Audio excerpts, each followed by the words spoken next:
recién el senador Cobos. Llevamos ya muchas horas, más de 40 oradores. Creo que no podemos agregar mucho más de lo que ya se ha dicho.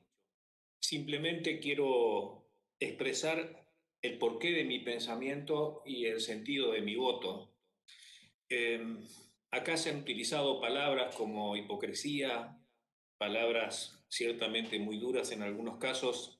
No pienso responder a eso, cada uno sabe lo que puede o debe decir. Simplemente quiero señalar que es cierto, la posición de la mujer es la más difícil. Lo único que podemos hacer los hombres es tratar de acompañar en nuestra vida pública, los que somos políticos, en nuestra vida privada, ser coherentes con el respeto a la mujer.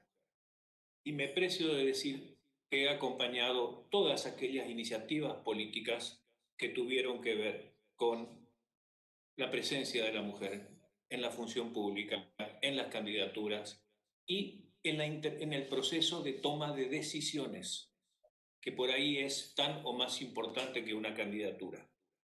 El partido que presido respeta estrictamente la paridad de género y así también nuestra representación legislativa, que en los casos municipales muchas veces es mayor el número de mujeres que de varones. En el campo personal, sé cómo he sido a lo largo de mi vida y estoy absolutamente tranquilo. Pero, ¿por qué señalo esto?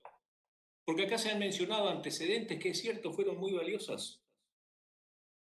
El voto de la mujer, los derechos, las leyes de participación de un porcentaje mínimo de las mujeres, es cierto, han sido cosas muy importantes. Pero este es un tema diferente para mí. Y es acá donde se produce el gran conflicto. El conflicto que a mí se me ha producido. Y yo no vengo aquí a querer imponer a nadie mis convicciones religiosas, éticas o morales. Soy profundamente respetuoso de lo que cada uno piensa o siente.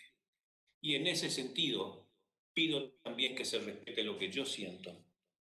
Y voy a leer solamente algunos renglones de la ponencia que realizara la doctora Sarmiento, médica profesional en el plenario de comisiones. Permiso para leer, presidente.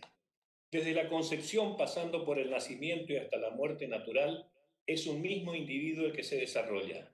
Los cromosomas que se pueden estudiar en el embrión, en el feto, antes de nacer son idénticos a lo de esa misma persona en etapa de niño o adulto. Tal es así que, estudiando pocas células, se puede comprobar la filiación de un bebé en un juicio de paternidad o certificar que un niño recién nacido o perdido es tal o cual adolescente o adulto encontrado. El embrión o feto no es parte del cuerpo que lo alberga, es otro cuerpo. Desde el punto de vista científico, no cabe duda de que el embrión es un ser humano con un código genético propio, único e irrepetible, que se autodesarrolla.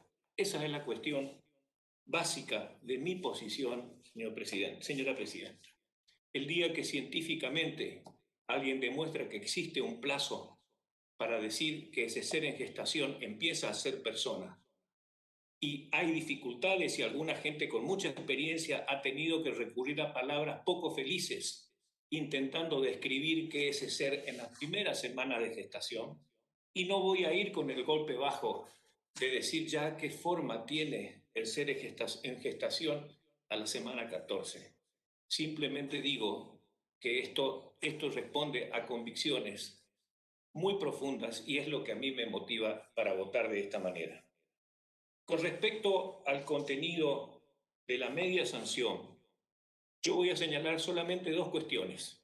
No voy a hablar de los que está reñido con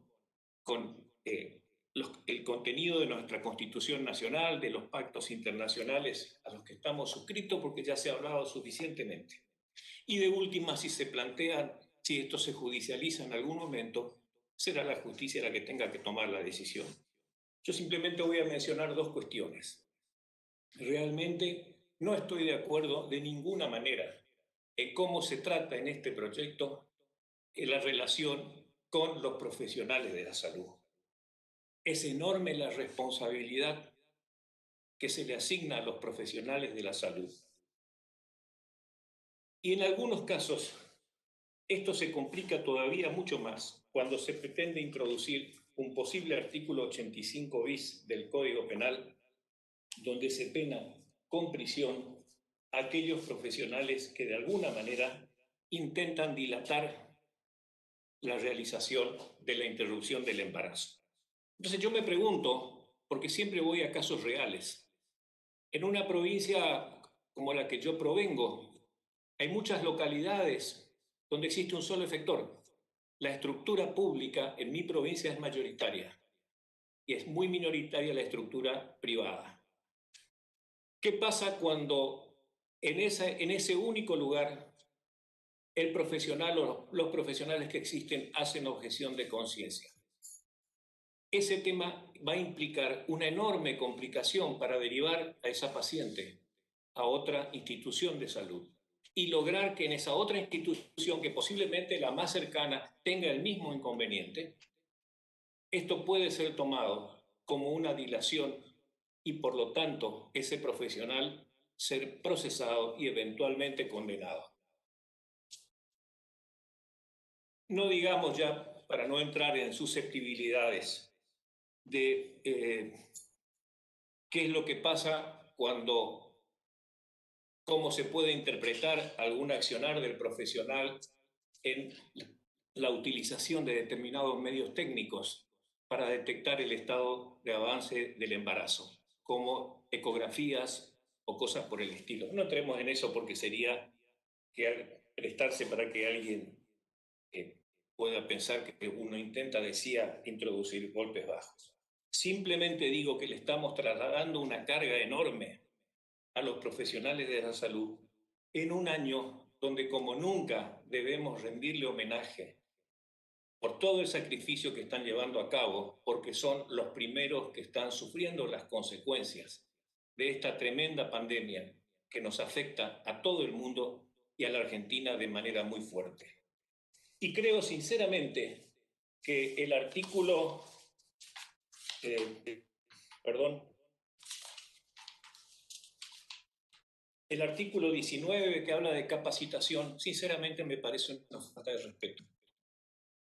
Esto seguramente fue hecho por abogados, que a veces los abogados tenemos la extraña tentación de que porque pertenecemos a la profesión, a la única profesión que tiene el monopolio del ejercicio de un poder del Estado, tenemos el derecho de reglamentar la vida de los demás. Me parece una falta de respeto que el personal de salud obligatoriamente deba capacitarse. Yo parto de la base de que están absolutamente capacitados, porque el que está todo el santo día en tratamiento con pacientes, créanme que nos pueden dar lecciones a más de uno sobre todos los temas que están contemplados aquí en el espíritu de esta ley. Y finalmente hay un tema, hay un conflicto que se va a producir. Muchas constituciones de provincias argentinas contemplan la defensa de la vida desde la concepción. En el caso de la objeción de conciencia, ¿qué va a pasar? Se da por sentado que la red de hospitales públicos, pertenecen, tienen que automáticamente acatar esta ley y por lo tanto realizarse las prestaciones en los mismos. ¿Cómo se conjuga esto con aquellas provincias que en sus constituciones, reitero, y son muchas, y algunas no lo tienen en el texto constitucional, pero la tienen en legislación que expresamente han establecido? La Corte ha determinado que la prestación del servicio de salud es una facultad no delegada a la nación, por una razón muy sencilla, una cuestión muy sencilla. La provincia es la que paga, la provincia es la que afronta las consecuencias civiles o penales por la prestación del servicio. Las provincias son las que ponen la cara, como así también los municipios, en la prestación diaria del servicio de salud. ¿Cómo se va a conjugar esto? Seguramente nuevamente tendremos algún planteo que derivará en los estrados judiciales. Y por último, quiero cerrar con una reflexión, señora presidenta. Acá se ha hablado, se le ha rendido homenaje a los grupos como comúnmente denominados verdes. Lejos está, los respeto, lejos está en mí de condenarlos por algo. Se da la coincidencia de que tengo personas a las que amo mucho, que están dentro de esa corriente de pensamiento. Pero acá no interesa lo que pensamos nosotros. Acá lo que interesa es que también hay millones de argentinas y argentinos que en este momento se están manifestando en una posición diferente. Entonces esta no es una ley que por el solo hecho de que se defina con una votación estaremos imponiendo un criterio al resto de la sociedad. Este es un tema que tiene que ser, por eso coincido con lo que dijo una senadora preopinante, nadie tiene nada que festejar hoy. Si esto se convierte en ley, vendrá el otro desafío que tiene que ver con las estadísticas de salud. Ver cómo incide esto en la mortalidad materna, si es cierto que el problema es tan grave. Ver cómo incide esto en las cuestiones que tienen que ver con enfermedades de transmisión sexual. Y ver finalmente cómo incide esto en lo que significa nuestra vida en sociedad, nuestra convivencia y el apego a los valores que cada uno tiene todo el derecho de defender. Gracias, señora presidenta. Gracias, senador. Tiene la palabra ahora el